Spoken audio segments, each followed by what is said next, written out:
Good morning everyone, welcome back to my YouTube channel. आज के video में हम लोग सीखेंगे कि कैसे हम लोग परचेज और सेल्स का बिल बनाते हैं जीएसटी में। ठीक है, तो स्टार्ट करते हैं। नॉर्मली हम लोग को क्या करना है, जैसे हम लोग नॉर्मल दूसरा वाउचर एंट्री करते हैं उसी तरह से इसको भी एंट्री करेंगे, बस इसमें जीएसटी ऐड हो जाएगा और कुछ चेंज नहीं है, सब सेम टू सेम है। ठीक है, तो हम लोग अकाउंटिंग वाउचर या फिर इन्वेंट्री वाउचर दोनों में से किसी में भी चले जाएंगे और सपोज परचेज कर रहे हैं तो परचेज का शॉर्टकट F9 प्रेस करेंगे। ठीक है, देन F2 प्रेस करके हम लोग डेट ले लेंगे, जो भी डेट में हम लोग को ट्रांजैक्शन हो रहा है वो डेट ले लेंगे। ठीक है, देन यहाँ पे पार्टी अकाउंट नेम, मतलब कि हम लोग किससे सामान खरीद रहे हैं उसका नाम। तो सपोज मुस्कान जनरल स्टोर एक मेरा बना हुआ है, पिछले वीडियो में हम लोग बनाए थे मुस्कान जनरल स्टोर, क्रेडिटर था हम लोग का, और इसका हम लोग जीएसटी वगैरह सब भी इनेबल किए थे। तो जब हम लोग जीएसटी का परचेज और सेल करेंगे तो जो भी पार्टी का नाम लेंगे उसमें जीएसटी वगैरह सब कुछ इनेबल रहना चाहिए। ठीक है, और पार्टी में कैसे जीएसटी इनेबल करना है वो हम पिछले वीडियो में बता चुके हैं already.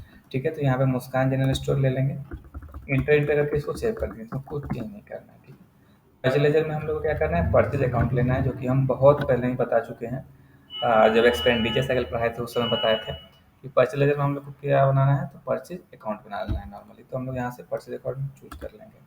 Then name of item, तो कौन सा आइटम हम लोग यहाँ पे खरीद रहे हैं। ठीक है, तो देख लेते हैं कौन कौन सा आइटम बना हुआ है हम लोग के पास। स्पेस प्रेस करेंगे तो आ जाएगा सारा। यहाँ पे बहुत सारा आइटम बना हुआ है, बट हम लोग वही आइटम लेंगे जिसमें कि हम लोग जीएसटी इनेबल करके रखे होंगे, ताकि उसका क्या हो सके, अच्छे से जीएसटी कट सके। क्योंकि अब जैसे सपोज हम लोग सीपीयू ले लिया और सीपीयू में जीएसटी इनेबल है ही नहीं। ठीक है, अब सिस्टम टैली को पता ही नहीं सीपीयू पे कितना जीएसटी काटना है, क्योंकि हम इनेबल किए ही नहीं उसको, तो वो कैसे जीएसटी कैलकुलेट करेगा, नहीं कर पाएगा। तो हम लोग को वही आइटम लेना है जिसमें कि हम लोग जीएसटी इनेबल करके रखे हैं। तो यहाँ से हम लोग क्या करेंगे, कीबोर्ड ले लेते हैं सपोज। ठीक है, हम लोग परचेज कर रहे हैं। यहाँ से गोडाउन में हम लोग कौन सा गोडाउन, काके गोडाउन बना हुआ है हम लोग का, काके गोडाउन ले लेते हैं और क्वांटिटी 10 पीस, सपोज 200 रुपये पर पीस हम लोग को मिल रहा है। ठीक है, कीबोर्ड हो गया। अगेन इंटर करके नेक्स्ट, अगर हम लोग को कोई और आइटम लेना है तो हम लोग यहाँ पे वो आइटम का नाम ले सकते हैं। जैसे सपोज हम लोग स्मार्टफोन एक बना हुआ है, इस पर भी हम लोग को जीएसटी इनेबल किया हुआ है ऑलरेडी, तो वो चूज कर लेंगे। गोडाउन में जाके यहाँ से हम लोग काके गोडाउन ले लेंगे, सपोज क्वांटिटी में 10 पीस, और मान लेते हैं कि 8500 का हम लोग को पड़ रहा है। ये दो आइटम हम लोग ले लिए। इसी तरह से हमारे पास जितना आइटम रहेगा सबको पहले आइटम वाइज पूरा एक एक करके लिख लेंगे।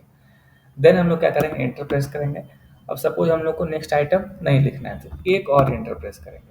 जैसे ही एंटर प्रेस करेंगे तो ये यहाँ पे टोटल दिख रहा है, इसके नीचे हम लोग आ जाएंगे, नीचे आ गए। अब यहाँ पे हम लोग क्या लगाना है, टैक्स। अब जैसे कि हम लोग का जो कंपनी है आरडी क्लासेस प्राइवेट लिमिटेड, वो क्या है, तो झारखंड में रजिस्टर्ड है। क्योंकि हम लोग जब कंपनी में जीएसटी इनेबल किए थे तो उस समय क्या स्टेट चूज किए थे, तो झारखंड स्टेट चूज किए थे। नेक्स्ट जो हम लोग का जो पार्टी है जिससे हम लोग सामान खरीद रहे हैं, मुस्कान जनरल स्टोर, वो भी कहाँ का है, झारखंड का है। चलिए देख लेते हैं। बैक स्पेस करके हम लोग को मुस्कान जनरल स्टोर पे जाना है और कंट्रोल के साथ इंटर प्रेस करना है, कंट्रोल प्लस इंटर। जैसे ही कंट्रोल प्लस इंटर प्रेस करेंगे तो मुस्कान जनरल स्टोर का पूरा डिटेल ओपन होकर आ जाएगा। तो यहाँ पे साफ साफ दिख रहा है स्टेट क्या है, झारखंड। ठीक है, वापस से हम लोग इसको कंट्रोल ले करके सेव कर देंगे। अगेन कंट्रोल ले प्रेस करेंगे और एंटर करके वापस अपनी जगह पर पहुँच जाएंगे। ठीक है, इसमें कुछ चेंज नहीं करना है, एंटर करके हम लोग यहाँ पे आ गए। अब यहाँ पे कि चूँकि मेरा कंपनी भी झारखंड का है और जिससे हम लोग सामान खरीद रहे हैं, यानी मेरा पार्टी जो है वो भी झारखंड का है, यानी दोनों सेम स्टेट का है। तो थ्योरी क्लास में हम बताए थे कि जब दोनों ही सेम स्टेट का हो, बायर और सेलर, तो उस समय क्या होता है, आधा आधा टैक्स डिस्ट्रीब्यूट हो जाता है। मतलब आधा टैक्स सीजीएसटी सेंट्रल गवर्नमेंट को मिलता है और आधा टैक्स स्टेट गवर्नमेंट को यानी एसजीएसटी मिलता है। यानी कि अभी हम लोग को क्या करना होगा कि सीजीएसटी और एसजीएसटी दोनों यहाँ पे अप्लाई करना होगा। सबसे पहले हम लोग यहाँ पे लिख लेते हैं सीजीएसटी। जैसे ही सीजीएसटी लिख के एंटर करेंगे तो ऑटोमेटिकली जो अमाउंट होना चाहिए टैक्स का वो इस साइड में आ जाएगा। अगर नहीं आता है ऑटोमेटिकली आपको खुद से टाइप करना पड़ता है, तो मीन्स गलत जा रहे हैं आप। यहाँ पे ऑटोमेटिकली आना चाहिए। देन इंटर करके हम लोग एसजीएसटी लिख लेंगे, एसजीएसटी भी यहाँ पे ऑटोमेटिकली आ जाएगा। और हमेशा सीजीएसटी और एसजीएसटी दोनों क्या होगा, सेम होगा।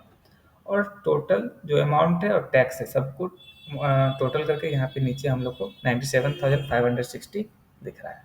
ठीक है, अब अगर हम लोग को ये जानना है कि कीबोर्ड पे कितना टैक्स लगा है हम लोग को, स्मार्टफोन पे कितना टैक्स लगा है, कैसे CGST 5280 आया और SGST 5280 आया, वो अगर हम लोग को पता करना है तो हम लोग टैक्स एनालिसिस में जाएंगे, जिसका शॉर्टकट होता है Alt+A। सिंपली हम लोग को प्रेस करना है Alt+A। जैसे ही Alt+A प्रेस करेंगे तो यहाँ पे एक विंडो ओपन हो जाएगा, टैक्स एनालिसिस। ठीक है, यहाँ से फिर हम लोग क्या करेंगे, Alt+F1 प्रेस करके इसको डिटेल कर लेंगे।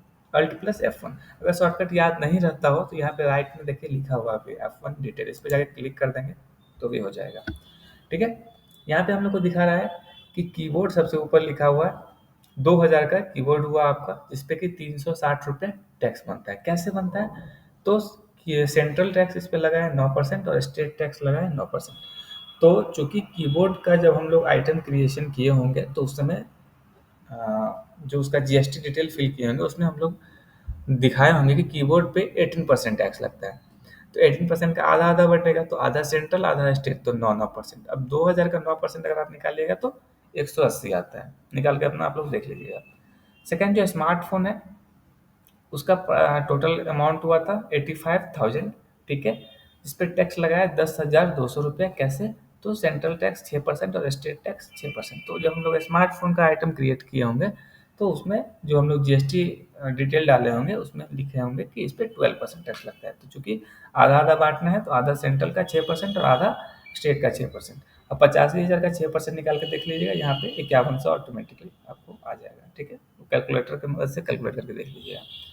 और 5100 और इसका 180 दोनों को जोड़िएगा तो 5280 हो जाएगा। तो सेंट्रल का 5280 और स्टेट का 5280 वही वहाँ पे शो कर रहा था। यहाँ से हम लोग कंट्रोल ले करके और यहाँ से स्केप करके हम लोग बाहर निकल जाएंगे।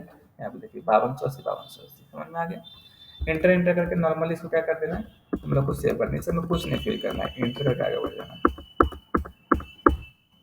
यहाँ से सेव कर देना है।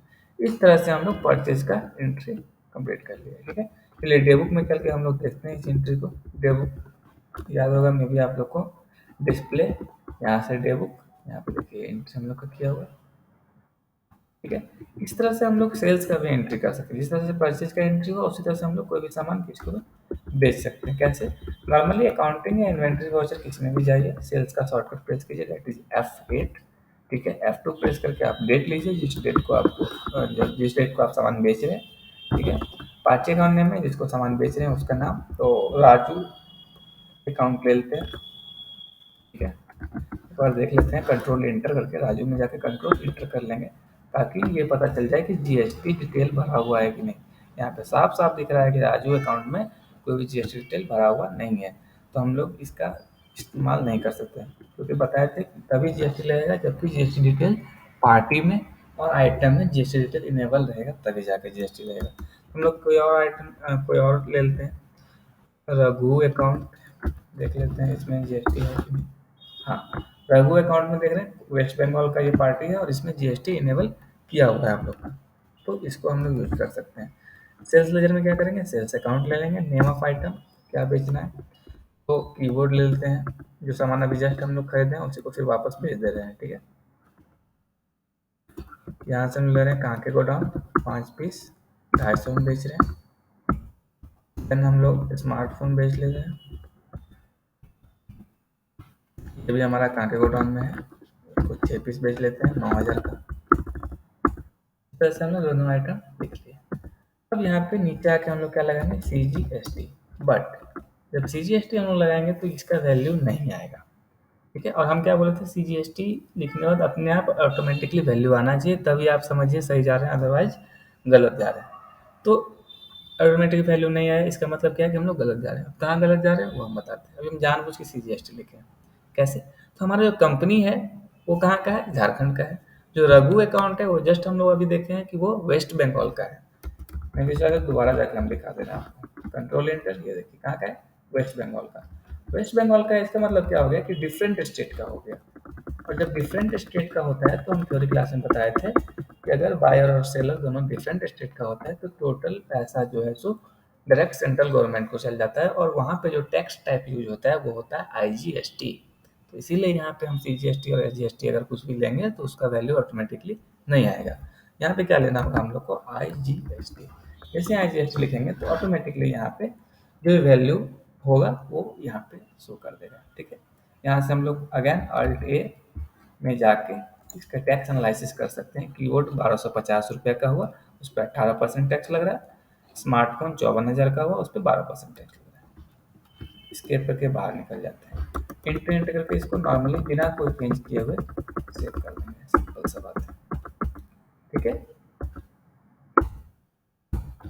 ये था हमारा जीएसटी में परचेज और सेल का बिल बनाना बोलिए या फिर एंट्री करना। ठीक है, नेक्स्ट वीडियो में हम लोग और भी कुछ कुछ चीज़ें देखेंगे, जैसे कि अगर गुड्स और सर्विस, जैसे ये तो सामान सब था जिसको खरीदे और बेचे, अगर कोई सर्विस जैसे कोई कंप्यूटर क्लासेज है या फिर कोई सर्विस बेचता है, प्लम्बर वगैरह है, ठीक है, बीसीए कोर्स बेचता है, ट्यूशन क्लासेज है, ठीक है, तो वो सब का कैसे एंट्री हो, कैसे हम लोग सर्विस को खरीदेंगे और बेचेंगे, उसको हम लोग देखेंगे। ठीक है, देन हम लोग नेक्स्ट वीडियो में ये भी देखेंगे कि कैसे हम लोग गुड्स और सर्विस दोनों को एक ही बिल पे खरीदते और बेचते हैं। जैसे कि सपोज कोई प्रिंटर का दुकान वाला है, तो वो क्या होता है, प्रिंटर तो बेचता ही है, साथ में एक सर्विस मतलब अपना सर्विस भी बेचता है।